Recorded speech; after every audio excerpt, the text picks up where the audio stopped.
Hey everybody, welcome back to the Spinner Rack. I'm here with my boy Cal. Cal, say what's up. Hey, we're ready to rock. Hey, today we're talking about that trailer that dropped, Kingdom of the Planet of the Apes. Oh man, we've been waiting for another edition of this whole Planet of the Apes stuff. So No, uh, no, we haven't. yes, we have.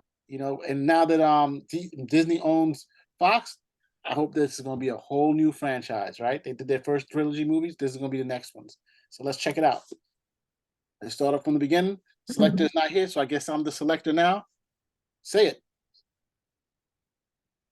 Cal. Say it. What does he normally say? Play selector. Okay. Well, since you said it, we'll count it. Let's go. I sleep. I see strange things. What? No humans? Memories. Not memories.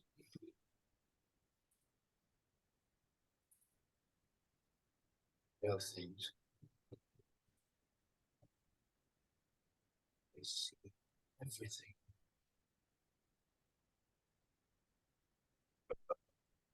That is not everything.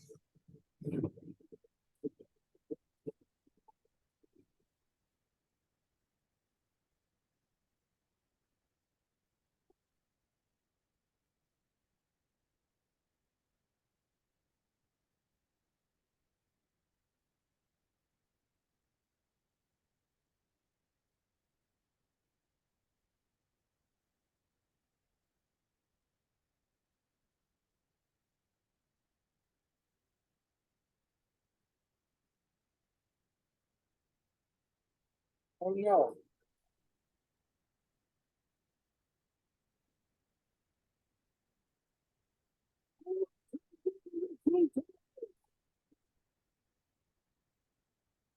That's Caesar?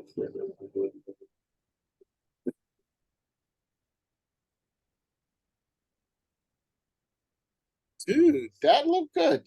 I gotta say, right off the bat, it's like what, 20 years? It looks like with all that vegetation on the planet, it looks like probably even longer. At least the second generation is there, probably even the third generation from the original Planet of the Apes movie. You see the whole these buildings, the skyscrapers have been totally you have plants around it now. And now the humans have devolved completely now. There's like it looks like they're all totally devolved. And so therefore it has to be at least one or two generations removed from the last series of movies because back then humankind was actually still fighting them, trying to push them back. So, what do you think about that? I have a problem with this film starting with the title, Why? Kingdom of the Planet of the Apes. It- you don't see the problem right there. Should it be the Empire of the Planet of the Apes? It's the planet belongs to the apes. So what are they talking about kingdom? If it was the kingdom of the apes, I could understand. That means that the planet's in contention. But if it's the planet of the apes, then where's the kingdom? You Okay. own the whole thing. There's no kingdom. And that would mean that there has to be something that there has to be a part that you don't own, and you own the whole thing. It's your planet, planet of the apes. So right there, I was like, okay, this is unnecessary because they already went the full route with the first three films. We don't need a fourth film. That's we pretty much know where everything should be. But Hollywood films made some money, got nothing else coming down the pike. We still got some CGI hours that these guys got to do for free. So hey, we're gonna make this movie over here. So then I'm looking at it, I'm like, okay. I mean, the best thing about it is the CGI where you can have the apes and they can look incredibly realistic in terms of how they might be presented if we actually had something this in the real world. But aside of that, I just think the storyline is done. I don't see any other reason for it. We already know the humans were devolving. We know what the situation of the Planet of the Apes is from the original series. Even if not that, we come here now, it's like, okay, are they going to do the full cycle to the point where, okay, with the, now will we get somebody who's going to come there from the future and they're just going to run the whole thing out, 9 films or something of this nature? It's just not a necessary. It's just not a necessary film. It's not. That's interesting. When After you said that, after the other three. it's interesting that you said that because that's basically what isn't that the premise of the first movie, right?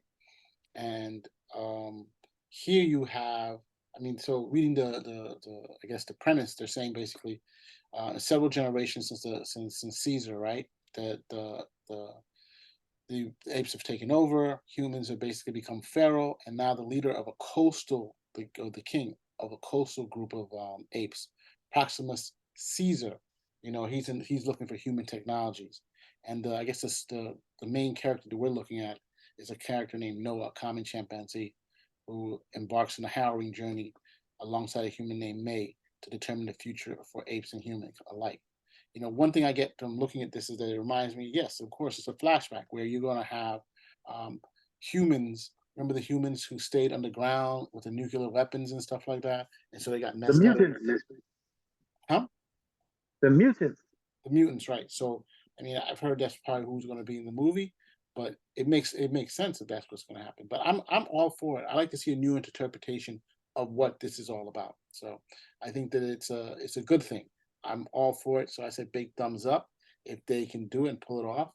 I want to see the humans come back and see what happens to the world. This is like I guess if we use Marvel type of thing, this is another multiverse that we're having, or hell, it's probably just the same one. We just screwed, right? I guess. I mean, what did we have? We had what were the first three? Is Dawn of the Rise, War of the Dawn. Was it Rise, Dawn, and War? Okay, so you pretty much, that's the cycle. The whole idea with those 3 films was to get us to the point where, okay, this is how we got the Planet of the Apes. Great. Now we're going to go forward. So now, I mean, this is more like less like Kingdom of the Planet of the Apes, and more like Adventures on the Planet of the Apes. That sort of thing. If you want to go that far, I just don't know. I don't know. I just don't feel there's any more story to tell with this cycle of Planet of the Apes. And the original series got 6 films, but we got six. We got 6 films. We got 6 films because of the way that the films were introduced. So we got the original, we got a sequel, we got we got the time paradox with the third one, and then of course we get to see the fall, and then we get the last one, which everybody's trying to forget. and and but you got a complete story. Okay, you got a complete story, and it took that many films for them to actually get it. Some being better than others. This one, your story's complete, and now it's almost like this is almost like a spinoff of what you did with the first 3 films. This is really, well, okay, well, there's a kingdom over here. We got this stuff going on, and now we're gonna have to adventure. So what you want is a television series as opposed to another film. But they're giving us another film. Yeah, I mean, look, these last couple of movies have made uh, almost over $1.5 billion. So there's no way Disney is going to say, "Oh, let's just hold off on that." This is a proven. There's one thing that these corporations like are proven winners, and there's a market for it. There's a market for vampire films. I don't think there's a market for werewolf films, but you know, there's a market for it, and they're going to go for it and see what they can do. So, hey, I'm all for it. I like the last couple of movies. I said let's do another one if we can. Hey, so I guess you're a no. I'm a yes. Anything else about this, Cal? No, I think we're good. All right, we're moving on. All right, hey, spin rack. We're out.